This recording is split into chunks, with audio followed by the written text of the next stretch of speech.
Évangile selon Matthieu, en audiovisuel, extrait de la version Parole de vie.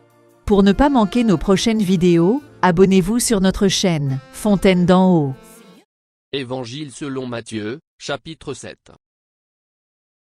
1. Ne jugez pas les autres, et Dieu ne vous jugera pas. 2. En effet, Dieu vous jugera comme vous jugez les autres. Et il vous donnera comme vous donnez aux autres. 3. Tu regardes le bout de paille qui est dans l'œil de ton frère. Mais le tronc d'arbre qui est dans ton œil, tu ne le remarques pas. Pourquoi donc? 4. Comment peux-tu dire à ton frère, laisse-moi enlever le bout de paille qui est dans ton œil? Et toi, tu as un tronc d'arbre dans le tien. 5.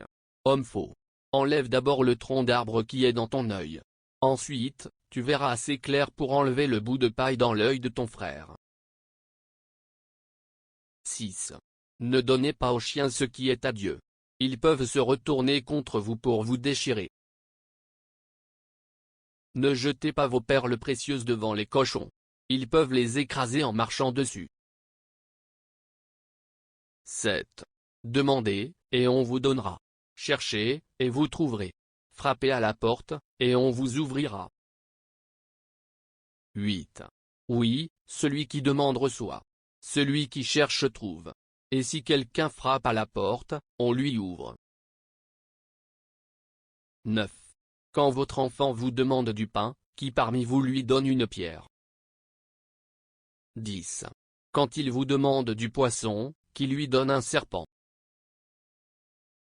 11. Vous êtes mauvais, et pourtant, vous donnez de bonnes choses à vos enfants.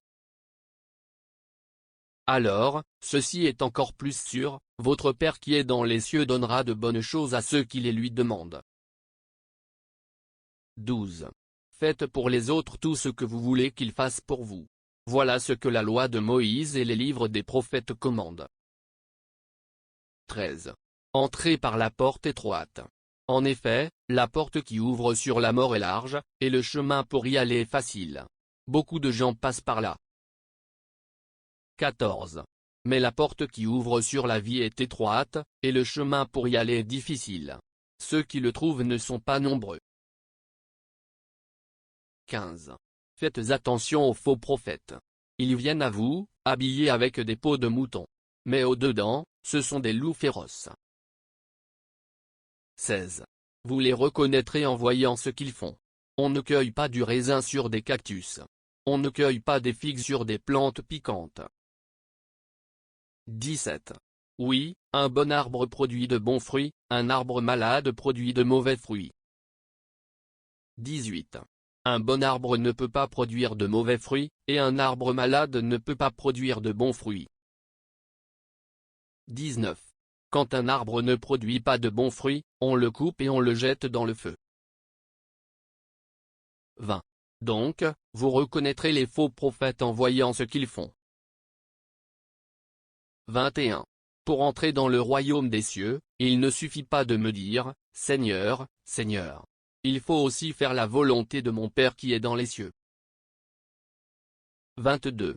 Quand je viendrai pour juger les gens, beaucoup me diront, Seigneur, Seigneur, c'est en ton nom que nous avons parlé, c'est en ton nom que nous avons chassé les esprits mauvais. C'est en ton nom que nous avons fait de nombreux miracles. 23. Alors je leur dirai, je ne vous ai jamais connus. Allez-vous-en loin de moi, vous qui faites le mal. 24. Celui qui écoute toutes ces paroles et m'obéit, celui-là ressemble à un sage. Le sage construit sa maison sur de la pierre. 25. La pluie tombe, les rivières débordent, les vents soufflent et se jettent contre la maison. La maison ne tombe pas, parce qu'on a posé ses fondations sur de la pierre. 26. Mais celui qui écoute mes paroles et ne fait pas ce que je dis, celui-là ressemble à quelqu'un de stupide. Celui qui est stupide construit sa maison sur le sable. 27. La pluie tombe, les rivières débordent, les vents soufflent et frappent la maison. La maison tombe et elle est complètement détruite. 28. Quand Jésus a fini de dire toutes ces paroles, les foules sont très étonnées par sa façon d'enseigner. 29. En effet, il ne fait pas comme les maîtres de la loi, mais il enseigne avec l'autorité que Dieu lui donne.